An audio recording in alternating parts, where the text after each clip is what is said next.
Hola, buenas noches. El día de hoy les vamos a hablar sobre diversos artículos que analizamos relacionados con las intervenciones de atención a la discapacidad intelectual. Cada uno de nosotros leyó un artículo relacionado con esta temática y vamos a compartir lo que encontramos, los puntos más importantes, cómo se realiza la intervención y conclusiones. Mi nombre es Alma Guadalupe, soy la maestra Alma Guadalupe Chávez y el artículo que yo revisé fue uno relacionado con la atención a la discapacidad intelectual en la escuela primaria, relacionado con la formación docente en el servicio. En este artículo habla precisamente de la educación primaria en México y nos menciona cómo actualmente la inclusión busca que los estudiantes con discapacidad estudien al igual en escuelas regulares y reciban los apoyos que les permitan acceder a los propósitos educativos que el resto de sus compañeros. Por lo tanto, los que son responsables de promover el aprendizaje y el proceso de inclusión de estos alumnos son los docentes. Aquí este artículo lo que hace referencia es que muchas veces los alumnos no saben cómo tratar o atender a un alumno con una discapacidad intelectual. Los docentes frente a grupo se les dificulta ese trato de estos alumnos en cuanto a en buscar elementos que les faciliten su identificación, también realizar una planeación pedagógica y hacer una diversificación del currículo y de la atención y estrategias adecuadas para los alumnos con atención a la discapacidad intelectual. Por lo tanto, aquí el artículo también hace mención que es urgente que los docentes asuman también la responsabilidad compartida que tienen con los profesionales de la educación especial en pro de la discapacidad intelectual. Este artículo por eso lo elegí, porque hace referencia a que el primero que debe de estar preparado es el docente, ¿verdad? Es el que debe entonces de trabajar, conocer las elementos y herramientas que le debe de servir para el trabajo con los alumnos con discapacidad intelectual.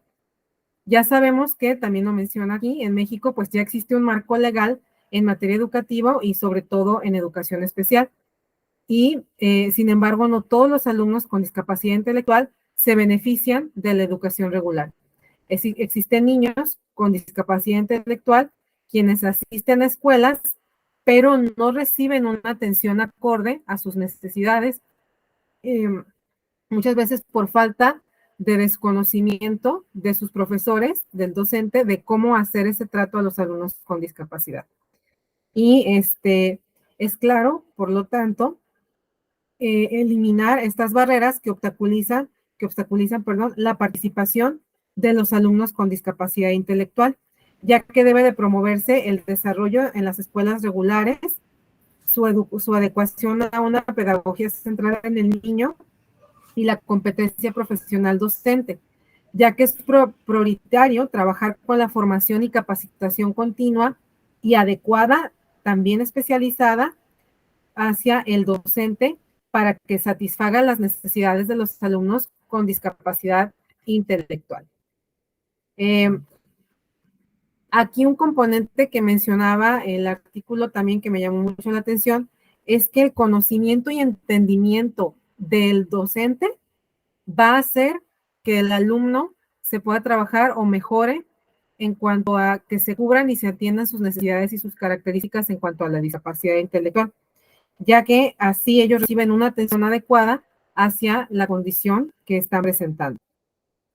Y el objetivo de este artículo, con lo que ellos trabajaron, era capacitar a los docentes para que ellos promuevan su participación en la atención pedagógica de los alumnos con discapacidad intelectual, que hagan también un trabajo conjunto junto con el área de USAER y que estén de manera constante actualizándose y trabajando para una mejor atención hacia los alumnos con discapacidad intelectual. También aquí hace mención a la importancia de que los docentes sepan trabajar un programa de evaluación e intervención para promover a los alumnos con discapacidad intelectual leve o moderada, ya que muchas veces canalizan, pero ya no intervienen. Y aquí hace mención de que la docente tiene entonces que crear un programa que esté basado en las siguientes premisas. Conocimiento básico sobre educación especial, que tenga saberes teóricos y prácticos sobre lo que es una evaluación pedagógica y la atención a un alumno con discapacidad intelectual.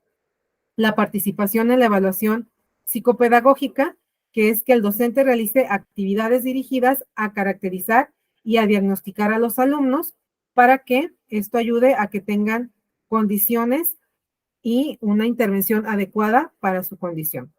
Y la práctica docente que se lleve a cabo mediante acciones para transmitir, sobre todo a los alumnos con discapacidad intelectual, los contenidos de un currículum y favorezca su proceso de enseñanza-aprendizaje. Estas 3 características son las que mencionan aquí en el artículo para que a partir entonces de este tipo de programas, todos los docentes adquieran conocimientos teórico-prácticos sobre educación especial y en específico con alumnos con discapacidad intelectual.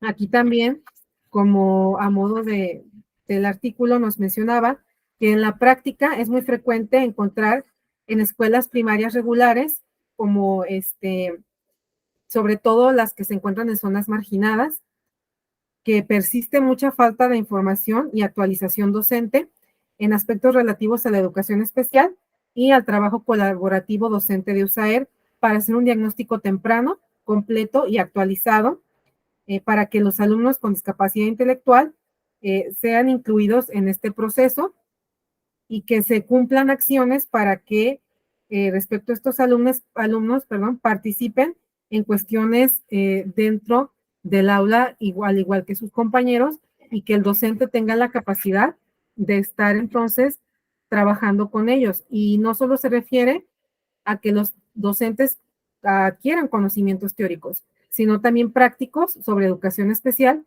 para que desde la pedagogía aprendan a diseñar diseñar, diagnosticar, intervenir y evaluar. Y pues esto fue lo que encontré en el artículo. Como les decía, me llamó la atención ya que hacía mención de que pues el docente es el que también tiene que enseñarse a intervenir, ¿verdad? Ya que pues es el que tiene el contacto directo con el alumno. De mi parte sería todo. Gracias. Bueno, pues buenas noches. Soy la maestra Fanny Lara y el artículo que revisé se llama Comunicación y Memoria Visual en Escolares con Discapacidad Intelectual, una relación clave para la intervención. Considero que este artículo me llamó mucho la atención porque hace referencia en cómo nosotros podemos trabajar el lenguaje a partir de la memoria visual. Bueno, dice que pues, nosotros sabemos que la discapacidad intelectual pues afecta la comunicación, que constituye uno de los procesos básicos para alcanzar la autonomía personal y social. El objetivo general que maneja este artículo es analizar la relación que existe entre el nivel de comunicación y memoria visual en alumnos con discapacidad intelectual con el fin de mejorar su proceso de aprendizaje y su funcionalidad personal y social, y maneja 3 objetivos específicos, que más bien son los pasos que siguieron para llegar a la conclusión de este artículo. El primero es valorar el nivel de desarrollo comunicativo de los alumnos de la muestra, evaluar el nivel de memoria visual de los escolares de la muestra y analizar la relación que existe entre la comunicación y la memoria icónica. La población que se tomó era de un centro público de educación especial María Montessori, que estaba ubicado al sur de la Comunidad de Madrid, y la muestra de estudio estuvo compuesta por 31 alumnos de ambos sexos con edades entre 6 y 16 años. Se utilizaron 2 pruebas, las de comunicación, que era la matriz de comunicación Rowland 2013, que es una prueba de evaluación que determina las capacidades comunicativas de los alumnos con discapacidades severas o múltiples, incluyendo la discapacidad sensorial, motora y cognitiva. Y la otra prueba que se manejó es la de memoria, del cuestionario de madurez de neuropsicología, que es la de Cumanim, para valorar lo que es la memoria visual. Este artículo, en un primer momento, hace referencia acerca de cómo anteriormente se trabajaba con las personas con discapacidad, que era una atención asistencial, y ya después, a mediados del siglo XX, pues ya hace más como que énfasis en potenciar esos recursos y las funciones cognitivas, pero a un nivel educativo. También este artículo hace la revisión de cuál es la definición de discapacidad intelectual, pero utilizando dos manuales. La primera, que es la del DSM-5, que menciona que el trastorno de desarrollo intelectual es un déficit de las capacidades mentales generales, como el razonamiento, la resolución de problemas, la planificación, el pensamiento abstracto, el juicio, el aprendizaje académico y el aprendizaje de la experiencia. Estos déficits están más relacionados con, hemos revisado el DSM-5 y hace referencia más que nada, no tanto al coeficiente intelectual, sino también a la funcionalidad que puede tener la persona para adaptarse ante ciertas situaciones. Y el otro manual que se revisa es el de la Asociación Americana de Discapacidades Intelectuales y del Desarrollo, que igual que el DSM-5 hace manifiesto no solamente al coeficiente intelectual, sino también a la conducta adaptativa, que se manifiesta en habilidades adaptativas prácticas, sociales y conceptuales. Bueno, después de hacer esta revisión en cuanto a la definición de de la discapacidad intelectual, se hace una revisión acerca de cómo se desarrolla el lenguaje en los niños con la discapacidad intelectual, que se ven afectados específicamente a lo que es el nivel de recepción del lenguaje y el nivel de expresión del lenguaje. Y después de ahí se va a lo que es la memoria, hace referencia a qué es la memoria según ciertos autores y cómo está dividida y cómo se estudia la memoria. Por ejemplo, hace referencia de los tipos de memoria como la memoria sensorial, la memoria a corto plazo y la memoria a largo plazo. Dentro de lo que es la memoria sensorial se encuentra esta memoria icónica o visual, la cual consiste en el almacenaje de los datos visuales, que es algo así como parecido como si fuera una fotografía de corta duración. Bueno, después de todo este repaso que se hace a lo que es lenguaje y a lo que es memoria, hace referencia a que las personas con discapacidad intelectual pueden presentar alteraciones en los distintos tipos de memoria en función del grado de afectación a las estructuras implicadas, ¿no? Pero específicamente la memoria visual es la que se puede trabajar mucho más en las personas con discapacidad intelectual y suponen que esto ayuda muchísimo a lo que es la adquisición del lenguaje oral. Bueno, los resultados obtenidos indican, después de hacer estas pruebas en cuanto a la comunicación, en cuanto a la memoria visual y ver la relación que puede existir, tenemos que los resultados obtenidos indican la existencia de correlación significativa, positiva, alta entre la comunicación y la memoria visual.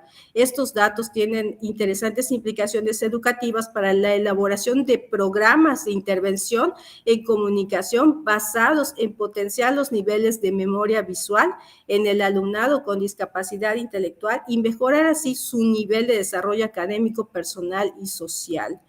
Por eso dice que pone de manifiesto que entrenando la memoria visual como prerequisito de las habilidades comunicativas, se mejora directamente el nivel de comunicación, incluso de aquellos alumnos que emplean sistemas de comunicación aumentativa o alternativa, ¿no?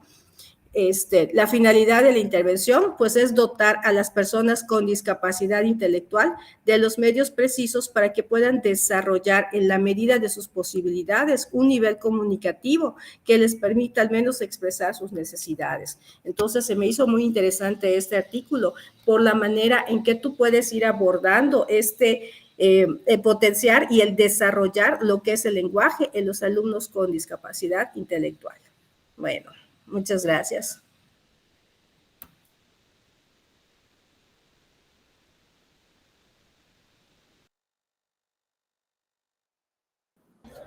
Hola, ¿qué tal? Buenas noches. Muy bien, a mí me toca hablarles sobre el artículo titulado Materiales didácticos para la estimulación cognitiva de escolares con discapacidad intelectual leve. Me llamó mucho la atención, me gustó de alguna manera porque este artículo se centra en población cubana, en niños cubanos.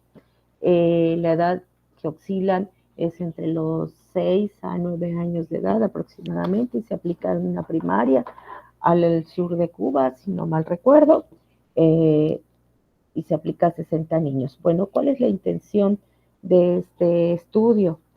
Pues ellos de alguna manera querían demostrar que la educación especial constituye un reto considerable el realizar estas intervenciones, porque la sociedad de alguna u otra forma es la que me va a permitir estos cambios, ¿sí? Ya sea cualitativos o cuantitativos, la socioculturalidad de alguna manera, cómo la perciben, y de aquí ellos pues toman la idea de alguna forma de empezar a crear estos materiales didácticos con una intervención educativa con estos alumnos que de alguna forma ¿sí? se elaboraran esos materiales diversos para estimular ¿sí? psicoterapéuticamente y buscar estrategias que pudieran ayudar al niño cognitivamente y potenciar el aprendizaje. A partir de la implementación de estos recursos diseñados, se puede mejorar el estado funcional y adaptativo de estos procesos cognitivos.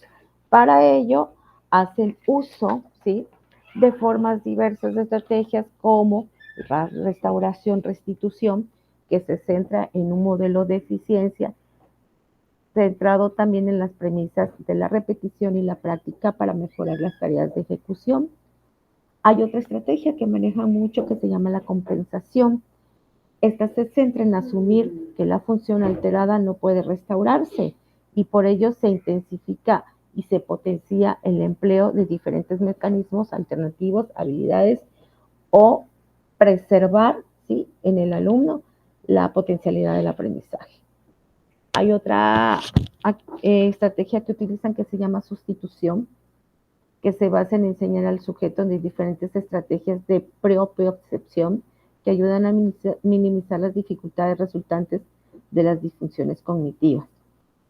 La activación y estimulación, que de alguna manera se centra en el enlentecimiento de la velocidad de procesar la información, la fatiga o la falta de motivación, así como la integración y otra serie de estrategias que se van a centrar mucho en esto último que acabo de mencionar, en la motivación al alumno, ¿sí? En centrarnos en que es un enfoque individualizado y hay que potenciar el interés y la motivación que este niño tenga, o niña o niña, ¿no?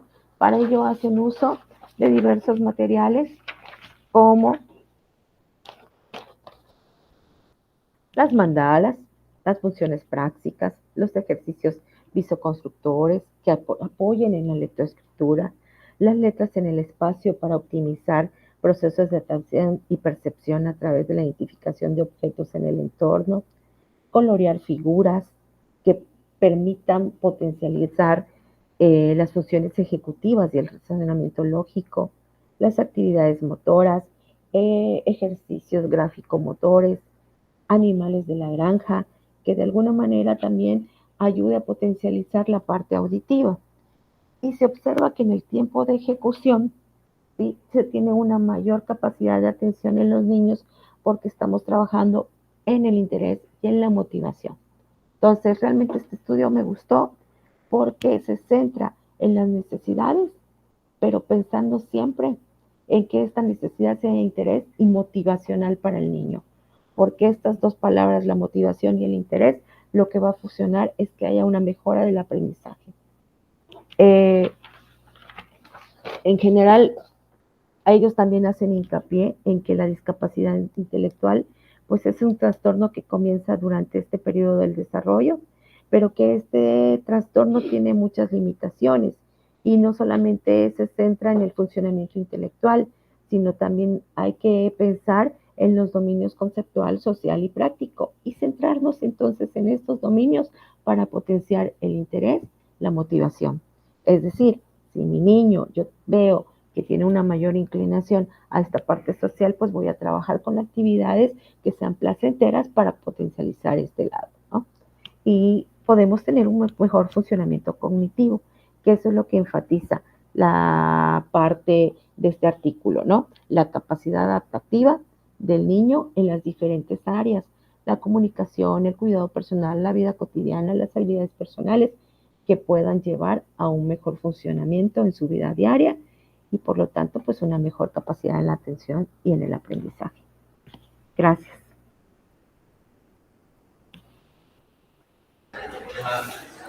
Hola, buenas noches a todos. Bueno, yo soy Iván. Y bueno, el artículo que les quiero compartir también me pareció muy apropiado para el nivel en el que yo estoy. Es el artículo que se titula Estimulación motriz en niños con discapacidad intelectual. Y bueno, este artículo es de una revista que se llama Universidad y Sociedad. Es un artículo original y es de Cuba. Este artículo básicamente retoma lo que es la atención de los niños con discapacidad intelectual, pero a través de la actividad física. Y bueno, el propósito de la actividad física para estos niños, pues es hacerlos sentir útiles e independientes, pues obviamente a través de los juegos, de los movimientos, y esto los llevaría precisamente a esta cuestión de autonomía. Ellos describen que la actividad física pues es lúdica, es flexible y esto sería un factor atractivo para que los niños participen y a través de esta participación en los juegos ellos puedan ir aprendiendo, ¿sí? Tiene también ellos a través de esta cuestión que plantean de la importancia de la estimulación motriz, pues para ellos tiene una base de neurodesarrollo y es que la interconexión que existe a nivel neuronal y con cada etapa que se va desarrollando ayuda a la siguiente. Este tema ha sido abordado mucho a nivel nacional, o sea, para ellos, y a nivel internacional, a través de diversos estudios que van desde la importancia de la estimulación temprana, planes de intervención, desarrollo motriz para niños con discapacidad. Y bueno, lo que ellos hacen a partir de todos estos estudios, pues es una propuesta de desarrollo de psicomotricidad, ¿sí? Y es un plan de intervención que ellos proponen y previo para hacer este plan, pues retoman lo que es la definición de discapacidad intelectual, que ya la leía Fanny, que es muy similar, es la discapacidad que se caracteriza por limitaciones significativas en el funcionamiento intelectual y habla también de la parte conceptual, social y práctica que como mencionó Fanny del DSM-5. Y retoman también cómo se va dando este desarrollo motriz, y retoman la parte que el desarrollo motriz es un desarrollo, le llaman ellos de dos leyes, cefalocaudal, que empieza a generarse de la parte más superior y poco a poco vamos adquiriendo el control de las partes más inferiores y de la parte central a la parte distal, ¿no? Eso lo retoman. Retoman también esta parte de que se inicia siempre con movimientos involuntarios e inconscientes, digamos que en el desarrollo normal van describiendo esta parte, ¿no? Y a medida de que vamos creciendo, pues estos movimientos se van volviendo más intencionados, pero aún con dificultades de coordinación, hasta que llega un momento en que tenemos esa capacidad de coordinar y dirigir los movimientos. Y mencionan también que una de las primeras manifestaciones de esta motricidad es el juego, ya que a través del juego, pues los niños se mueven, coordinan movimientos y es la base para el desarrollo cognitivo, lenguaje, espontaneidad y creatividad. Hablan también de que el niño con discapacidad intelectual va a presentar las mismas fases de desarrollo motriz, pero siempre van a ser un poco más lentas y esto va a depender también del grado de afectación que tenga, ¿sí? Mencionan también que las características o trastornos psicomotores más frecuentes en los alumnos van desde respiración inadecuada, inadecuada configuración del esquema corporal, orientación, equilibrio, dificultades para relajarse, coordinar movimientos, coordinación oculomanual, lateralidad, tono muscular, todo eso. Y para eso ellos proponen 7 actividades motrices de carácter lúdico, 3 enfocadas a la motricidad fina, que tiene que ver con el uso del ¿cómo le llamamos esto? Del reflejo, no reflejo de pinza, sí, pero no es reflejo, es sí, pues el desarrollo motor de la aprehensión, digamos, y 4 actividades que van enfocadas al desarrollo de motricidad gruesa, que son brazos y piernas, ¿sí? Esas actividades, pues son, por ejemplo, las finas, una se llama, por ejemplo, un collar para mamá, ¿no? Donde los niños tienen que ensartar y hacer un collar. Otra tiene que ver que, por ejemplo, llaman la caja de sorpresa, que es una caja donde el niño saca un animal, dice cómo se llama y va sacando. O sea, esta cuestión de trabajar. La motricidad fina termina y los vuelve a regresar. Otra puede ser cerrar tapitas. Y, por ejemplo, para las actividades de motricidad gruesa van desde lanzar pelotas, obviamente con una intención, saltar con 2 piernas juntas, rodar pelotas o patear pelotas, pero que vayan rodando, y saltar como ranas. Todas estas actividades obviamente tienen un objetivo, una descripción, pero básicamente en el procedimiento lo que vi de estas actividades es que es muy similar, bueno, es casi el mismo. Es decir, se le enseña o el alumno las va a adquirir o las va a aprender a través de la observación que tiene que haber, pues de un ejemplo. Yo lo tengo que hacer primero para que él vea lo que quiero que logre y obviamente a través de una explicación. Y en algunas de ellas puedo hacer preguntas de comprensión. Por ejemplo, si está ensartando, le puedo estar comentando, ¿qué vamos a hacer? Pues ensartar cuentas, ¿no? ¿Y para qué? Para hacer un collar, ¿no? Y de esta forma trabajar esa parte de la psicomotricidad. En sí, la conclusión a la que puedo llegar de esta investigación, que de alguna manera ellos también toman, es que a pesar de esos estudios que creo que son solamente de ahí, de Cuba, pues que todavía es necesario profundizar en el desarrollo de estrategias de estimulación. Ahorita que hablaba Fanny, estaba dando algunas estrategias para el lenguaje, Nara estaba hablando de otras generales, y pues aquí básicamente es el movimiento. Y bueno, mencionan también que los estudios que hay respecto a este desarrollo psicomotor en alumnos con discapacidad intelectual aún no son lo suficientes. Eso es todo lo que puedo concluir del estudio que leí.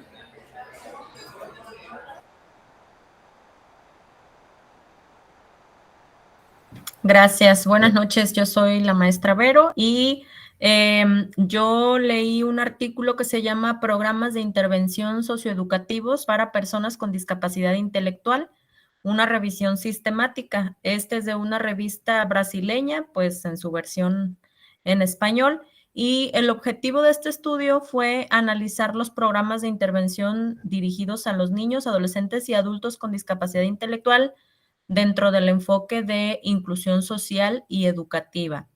Aquí el primer análisis presenta 13 estudios, 2 con propósitos educativos, 5 para el desarrollo de diferentes habilidades, 4 relacionados con la actividad física y la vida saludable y finalmente 2 estudios sobre terapia rehabilitadora alternativa.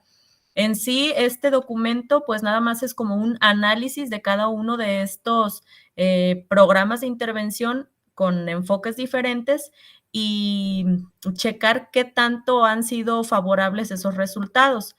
El artículo en su inicio también nos muestra un concepto de la discapacidad intelectual basado en el Comité Técnico sobre Terminología y Clasificación de la Asociación Americana de Discapacidades, que lo refiere como personas cuyo rendimiento cognitivo y conducta adaptativa, y menciona aquí los dominios, el conceptual, social y práctico, se encuentran disminuidos al compararlos con la población general y su aparición es antes de los 22 años. Esta es la definición que marca o en la que se basa este artículo. Una de las premisas que sustenta esta definición es la descripción de las limitaciones dentro de un perfil de necesidades de apoyo, adaptados a sus características y situación individual, abordando la discapacidad desde una perspectiva ecológica y multidimensional, puesto que comprende a la persona con DI desde su realidad biológica, psicología y entorno social. También comenta que los derechos de las personas con discapacidad han pasado a ser una prioridad en los diferentes ámbitos, especialmente a nivel social y educativo, y esto ha propiciado que el enfoque o el concepto que se tiene sobre la inclusión pues cada vez sea más amplio. También menciona que algunos autores afirman que la participación de las personas con discapacidad intelectual en programas de ejercicio físico, como ya mencionaba el compañero Sergio, en salud nutricional, en terapias psicológicas, modificación de la conducta o habilidades sociales, son estrategias clave para favorecer sus actividades diarias, calidad de vida e interacción social. Menciona que los programas de intervención son creados para realizarse de forma sistemática, persiguiendo una finalidad enfocada en el desarrollo de las funciones adaptativas, como nos mencionaba también ya la compañera Fanny. Asimismo, se manifiestan intervenciones que tienen que ver con, por ejemplo, algunos de los estudios que tenían que ver con la parte motriz y social, hablaban del uso de la música para mejorar las habilidades sociales y cognitivas. También mencionaban en los dos estudios que eran enfocados en la parte educativa, la importancia de la participación dentro del aula para que se puedan mejorar también todas las habilidades adaptativas y cognitivas. Mencionaba la actividad física como un estimulante tanto del aprendizaje, del equilibrio, de las capacidades motoras y de la aptitud física. Mencionaba también esta parte de la motivación y el interés al estar realizando actividades físicas, que creo que lo comentó también la maestra Nara, para propiciar un enfoque competitivo en los chicos y que eso represente una motivación también para ellos en su desarrollo. También, según el propósito, los programas de intervención han tenido como objetivo mejorar, promover, favorecer, entregar y adquirir aprendizajes instrumentales, aspectos conductuales, sociales, afectivos, salud física, mental, psicológica y calidad de vida.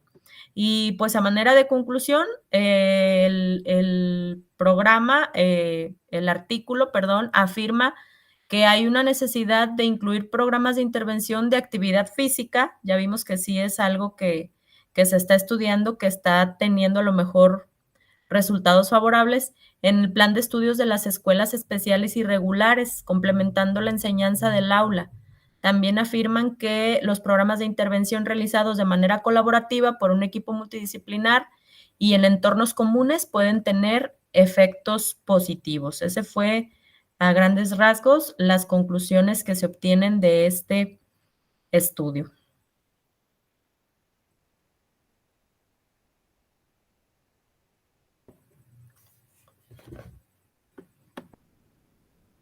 Y bueno, igual y si quieren para complementar esta otra parte que vamos a compartir con ustedes, vamos a analizar cuáles para nosotros han sido como los elementos clave que hemos identificado para realizar las intervenciones en las personas o en los alumnos con discapacidad intelectual.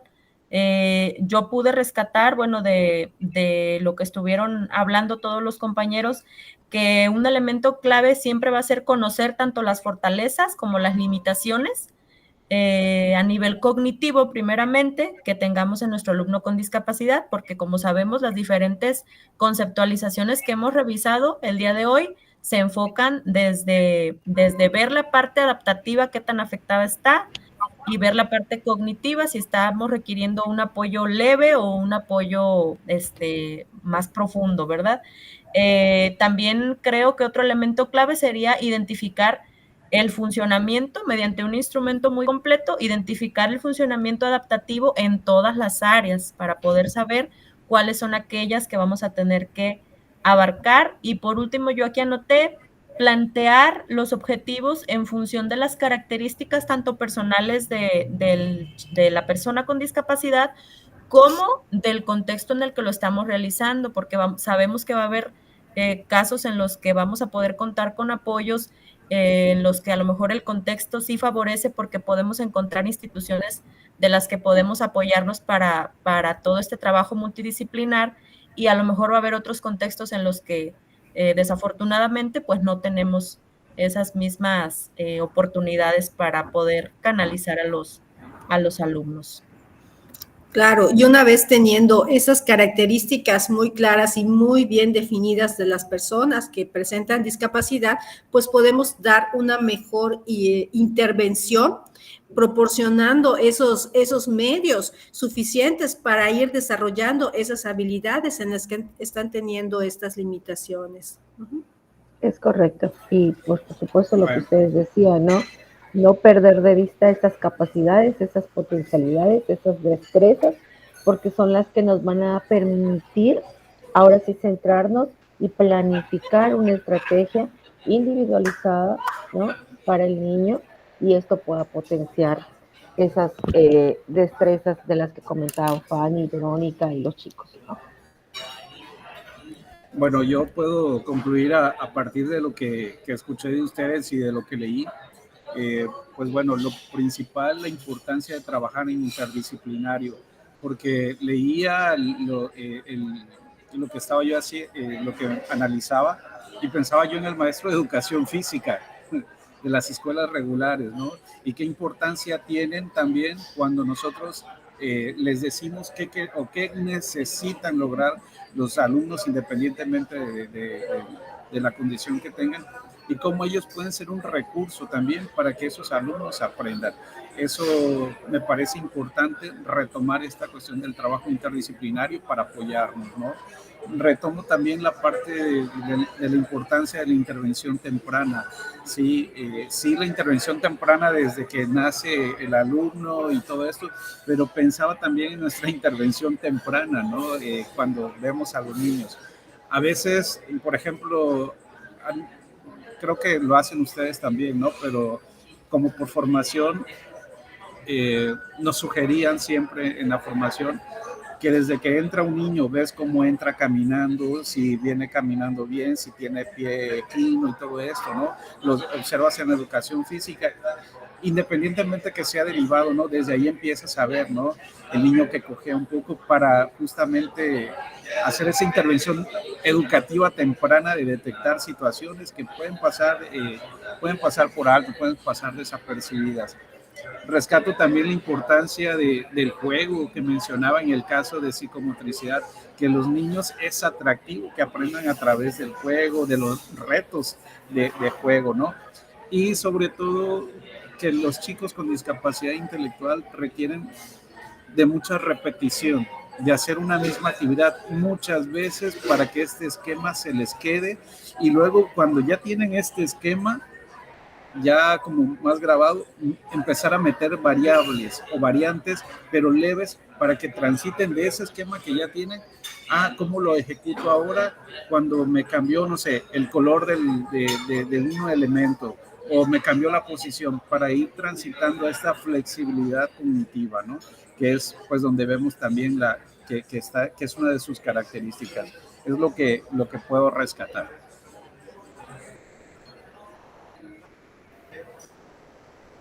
Sí, pues yo también a modo de conclusión y de lo que estuvimos comentando en la sesión del día de hoy, pues nos damos cuenta que el trato o el tratamiento, el seguimiento que se le debe de dar a un alumno con DI es global, ¿no? Ya que muestra una baja en todas sus situaciones cognitivas, motrices, emocionales, y se tiene que dar un trato integral al alumno. Lo que también me llama mucho la atención, cómo trabajar con las fortalezas, ¿verdad? Porque siempre queremos como que ver la necesidad, la discapacidad, lo malo, la dificultad, y no nos fijamos en las fortalezas. Y muchas veces puede ser más beneficioso para ellos si tú los alientas y los motivas a trabajar desde sus fortalezas hacia lo que se necesita.